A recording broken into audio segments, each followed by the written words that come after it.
What's up, everybody? It's Brandon, and I'm back with another Top 5 Thursday. And when I saw what Jan Miller posted, I couldn't pass it up. It is your top 5 slashers. And this is what you won for your 1K giveaway. This is what you get. I hope you're happy with it. I'm just playing. You're going to get something better than this. But you're also getting this as a bonus. We're choosing your question, or I'm choosing your question, I should say. And you're actually getting 2 top 5s. This is another one of those I feel like I have to separate. Because as much as I'm a big slasher fan, outside of the big 3, big 5, all that, whatever you want to call it, at the end of the day, I'm not going to lie to you people. My roots lie with the Leatherfaces of the world, the Jasons of the world, the Michaels of the world, the Chuckies of the world. Them dudes, Freddy, all them, fucking Pinhead, you name it. That is what I was drawn to. Don't get me wrong. Do not get me wrong. I did grow up on other more obscure slashers here and there, but they weren't a mainstay like the other ones because those were the ones you talked about with your friends. It is what it is. I was not that kid that branched out. I did, but not on the level where I was a horror geek like I am now. But I could tell you everything about the Friday the 13th. I could tell you everything about the Texas Chainsaw Massacres. That's always been up here. I've only expanded to other slasher movies where I've seen them more than a couple times. Other than, of course, your select few, you know what I mean? There is ones in there I did watch as religiously as I did the Jasons and the fucking Michaels and the Freddys and all that shit. But for the most part, overall, it was all them, man. Those were my guys. Those were everybody's guys, right? So in light of the towering nostalgia and the fact that I don't want it to just be driven from like the main franchises, I'm going to give you a quick rundown of what my favorite would be from each of those main franchises. If you don't know what the main franchises are, you'll find out here soon, or at least what are the main franchises to me. That'll be the first top 5. And then I'll give you my next top 5 with other slasher movies that the average fan might not have heard of that probably need to check out. And even then, dude, it's so hard to flesh out that top 5. But I grabbed the top 5 that popped the most to me when I was looking through some of my slasher movies back there. But without further ado, let's jump into your more basic slasher movie top 5. Okay, let's kick it off with Friday the 13th. That guy down there, Jason. That is my favorite slasher franchise, for those of you that don't know. But he would come in 5th out of all the slashers with his best movie. It's more of the consistency thing with Jason, I think. But my favorite, which is actually not a popular opinion, seems like it's on the middle of a lot of people's lists, and I don't understand why, Friday the 13th Part 3, 3D. I don't want to jump too deep into these because if you want to see my full explanations of these movies, you can go back and look at all our reviews on them. We did all 5 of these franchises, top to bottom, dove into every little movie. Friday the 13th Part 3D is a huge film to me. I love it. It shaped me loving this genre so much in so many ways. Friday the 13th Part 3D, where Jason found his mask at number 5. I almost said number 3. That 3 in there, dude. Whew, it's a tough one. Number 4 is my washer just screamed at us. I don't know if you could hear that. Washing clothes over here. We like to say clean. You feel. Number 4. What would be my number 4? Fuck it. We'll go with Child's Play 2. Child's Play franchise. Again, so close to my heart. Love the Child's Play franchise. And as close as it is between 1 and 2, 2 is just a little more Chucky Unleashed, him wreaking fucking havoc. I like it a little more. Child's Play 2 at number 4. At number 3, we'll do Nightmare on Elm Street 2, Freddy's Revenge. A very unpopular opinion that at least has kind of grown on people in horror communities, I would say. Elm Street 2, for most of my life, has always been my favorite. I'm just a sucker for that version of Freddy. And Mark Patton, he's the man, dude. He really is. And I appreciate that dude. He shared my article about his documentary, Scream Queen. And hopefully one day we can get him on the show. Fingers crossed, right? But props up to that man, and props up to Nightmare on Elm Street 2, because Freddy's Revenge is bad fucking ass, guys. Also, watch Scream Queen. Great documentary. Okay. Number 2 is going to have to be Halloween, the original Halloween, the one that started it all, the slasher craze. Ooh. Yeah, ultimate boogeyman story. Maybe doesn't hold up as well today, but dude, motherfuckers saw that movie when he was just like breathing at the end. They went home. They was checking under their beds and shit. Like, they just said at the end of the movie, basically, without saying, he could be anywhere. Yeah, he could be in your house, motherfucker. That was a game changer back in the day. And when I was a little kid, it was a game changer. And it is still a game changer today. Myers, in his purest form, in the original. What is he? I don't know. Like, where is he? I don't know. There's something to that, man. Really fucked with your mind. Halloween at number 2. And at number 1, the biggest fucking... This gets people going. The Texas Chainsaw Massacre remake. This motherfucking movie is absolute perfection to me. It's even better than what people let on to me. It is exactly what I want from a slasher movie. Amazing characters, amazing. Like, you don't get this kind of acting in slasher movies usually. An amazing, scary fucking villain. The way it's shot, it feels dark and grimy like you're there. Everything I could ask for in a slasher movie, it has, and then some. That's the thing about the remake. And the original, I'll go ahead and let you in on it. It would be my second favorite movie out of all these people's movies, just because I've revealed that already on that franchise review. The original is also one of my all-time favorite movies. Just them two, though, for the most part. But let's jump into the actual top 5, now that I got what would be my top 5, but the slasher movies you probably want to see more than your basic, more average list. Like, oh, Friday the 13th. Oh, what do you know? Michael Myers, Freddy. Leatherface. Chucky. Yeah, that's pretty much everybody else's list. Even though mine was a bit different. I did have different favorites, I believe. Other than, of course, the original Halloween. And maybe Child's Play 2. People love that. But it's time to jump into a little bit of different shit here, if I can get to my shit. All right, I'm going to bring in at number 5, The House on Sorority Row. This one is pretty badass, you know? You got the little fraternity house on Sorority Row type thing going on. You got the demented man upstairs. Like, let's not jump that far ahead. Essentially, they have like the mother that like overlooks the house, and they play what is supposed to be a prank, and they accidentally kill her, and then they come back to see the body, and the body's gone, and they're wondering what the fuck is going on. And come to find out, there's a mutated boy upstairs that she had been taking care of, and he saw everything. So now he's picking these bitches off one by one. And, you know, I think it's just a cut above the rest of a lot of the slashers from this time. A lot of people have probably seen the remake. It's just called Sorority Row, not The House on Sorority Row. And that movie is a pile of shit. So also don't watch that. That movie sucks. So if you've seen that and you think it sucks, go back and watch the original, because it does not suck. It does have a bit of an abrupt ending, but I kind of like that. The mystery of it, what happened, what will happen, the killer lives on. Does a good job with that. And, you know, it's one other thing I was going to say about it. Why am I blanking so hard? The killer, he looks pretty fucking menacing, you know? And he also looks pretty menacing when he throws that clown mask on the 1 or 2 times he does. House on Sorority Row is a damn good time. I just dropped my movie. Did you hear that? Hang on. I'll be back, I swear. Shit, as my daughter likes to say. Tourist Trap. Oh, yeah.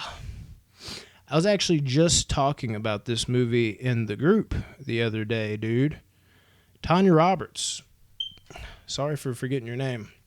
Because you were awesome to me. Mainly because of this and, of course, the show. That 70s show that I love so much. She's always been awesome in this movie. And this is a movie that I've actually watched for a long time now. And it always genuinely freaked me out. Whereas most slashers are just slash and, you know, dash, get away, go to the next crime. This one actually has some creepiness to it. I'm dropping everything. My phone just fell out of my fucking pocket. But it's not just cut people up. In fact, it's actually kind of tame. It's PG, believe it or not. But there's like mannequins that come to fucking life. The killer wears a mask that almost is Leatherface-ish. it is downright creepy. And I don't know about y'all, but I don't like mannequins a lot. And when they kind of come to life and they start moving because dude's over here using mind power and he's looking around with this creepy mask on, it is really fucking effective, actually. Tourist Trap is not just your classic cut 'em up style slasher. And it's a good movie to watch, you know, because we're mourning Tanya Roberts right now, right? So pop that motherfucker in if you could find it, because it's a bit dark and creepy, I might add. Yeah, it's a pretty intense little flick. Not your average slasher. I love it. Next up, Intruder. This one is just more balls to the wall. Sam Raimi had a hand in this one. Here you go, from the producer of Inglourious Basterds and Pulp Fiction. There's actually some names that were tied to this film more than you'd expect. This one kind of came out at the end of the slasher era when slashers kind of seemed dead before Scream revived it again in 1989. And, you know, it's got a fun place for the killer just to go crazy. As you can kind of tell, it's like basically takes place in like a supermarket where an intruder just starts slicing and dicing people up left and right. And it's not really to be taken too seriously. It's just a movie that is fun. That's the best way I can describe it. It's just a fun, balls to the wall kind of time with some amazing gore effects. Definitely not like the last one, Tourist Trap, where it's a little more creepy. This one's a little more on the fun side, even more than both of the other ones that I've said so far combined. And it knows what it is, and it's awesome. It's just one of those awesome movies. Some movies can't pull that off. This one definitely does. Intruder is a good flick. Then we'll go to Maniac. This one is what I would call one of the most fucked up movies I've ever seen. Some people have seen the remake with Elijah Wood. Unlike Sorority Row, the remake to House on Sorority Row, the remake is actually really good for this one. Definitely watch that with Elijah Wood as well. But the original, man, you just can't beat this kind of gritty.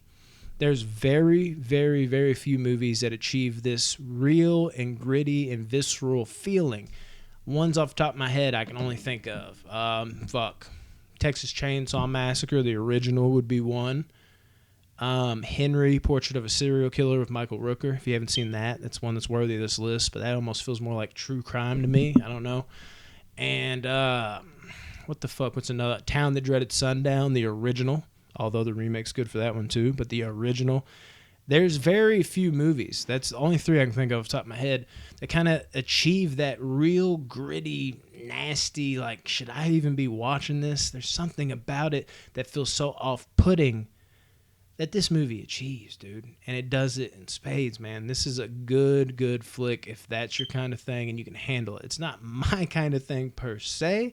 I don't like watching those kind of movies all the time because they make you feel kind of icky all over, but once every few years you throw it on and you're like, oh, that's just as effective as it was a few years ago, bringing the emotions out of me. And of course it has the great Tom Savini on the effects, man. It's a fucked up movie. It's a bit creepy in a few scenes, kind of more in the line of Tourist Trap, and then the real feeling of it that really hits home.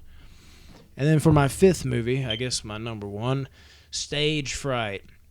A borderline giallo film. But this flick is dope. It's just dope. I don't know any other way to describe it. I think there's something about this movie that pulls me in more than other ones, because I remember seeing The Killer's Mask and I was like, what is that movie? Where can I find it? And at the time, Amazon wasn't really a thing, or at least wasn't on and popping yet. And I remember getting older and I was like, I can go on Amazon and find that movie. Because for the longest time, I was shopping on Amazon, and that movie is out of sight, out of mind. And then I saw somebody post about it, maybe, or something somewhere. I saw the picture again, and I was like, that movie, oh my God, I'm going to go on Amazon right now and find it. Got super stoked, finally got it. It did disappoint, man. Even with those high expectations, I mean, it can be a little cheesy because, you know, they're doing a stage play or they're rehearsing for it. And this creepy, murderous killer escapes the asylum, and he dresses up as one of, you know, the people in the play, and it's a gigantic owl head. So a lot of the movie, he uses a bunch of different weapons, but I always picture him with this chainsaw because he uses that in one scene. He's got that big owl head on, and it's just off-putting, dude. And the guy that's playing the killer, it's one of those, he does more for the role than basically just your guy that walks around, maybe throws in a few grunts as a killer, even though he's not saying anything. he's totally effective. Like the way it's almost, there's a moment where he's almost like sitting there, almost admiring his work as like feathers are falling. It's just one of those movies that finds a way to have like just a smidgen of beautiful among the carnage. And it's definitely one of my favorite slasher movies for sure. So that would be it, Jan Miller. And your 1K giveaway gift away is definitely going to be coming soon. I'm going to meet up with the guys and talk about what we're doing and how we're doing it. We'll probably have some type of option for you to pick out, because we'll probably do, I don't know, a couple things. I'm not sure exactly what we're giving away yet, but we'll definitely be hitting you up about that. I hope this is a decent enough gift for right now. A Top 5 Thursday. You even got 2 top 5s technically.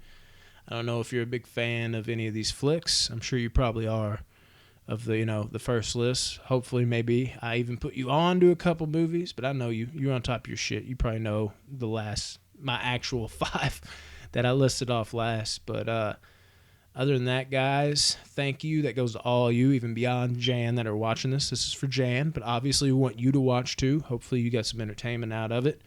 Thank you for joining the group and making that 1K possible. I know I'd been on here like, please, motherfuckers, get this shit rolling. I was begging for it almost. We finally got there. The next move, let's get to 2K, bro. And I ain't talking NBA 2K. I'm talking about 2,000 in the group. Let's do that.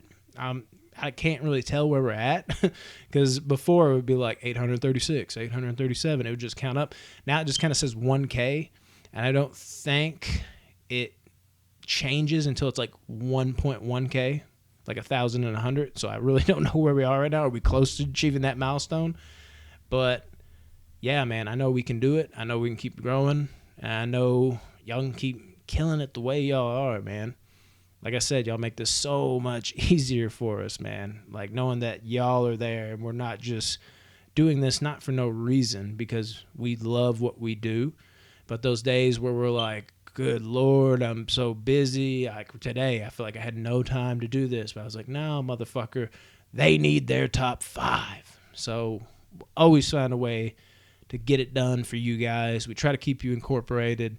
And I just hope you stick with us on this journey, because we're trying to make it pay off. And we feel like we know it will in due time. We're slowly growing. We're slowly churning them wheels, and we're getting somewhere. And y'all are a big part of that. And we truly, truly thank every one of you all. And that's not just me saying that, man. I promise. Love you guys. Thanks for the top 5, Jan. Of course, come back with another one next Thursday, please. And who knows, maybe you'll double dip too, because I saw you finally commented Gran Torino on the You Choose reviews. I know you've really been wanting us to review that. Maybe you'll luck out in the poll and you'll get another video from us. How cool would that be? I wouldn't mind doing Gran Torino. I wouldn't mind. Like I told you, there's just so many fucking movies. Anyways, love you guys. Keep up the good work. Y'all killing it. Brandon out.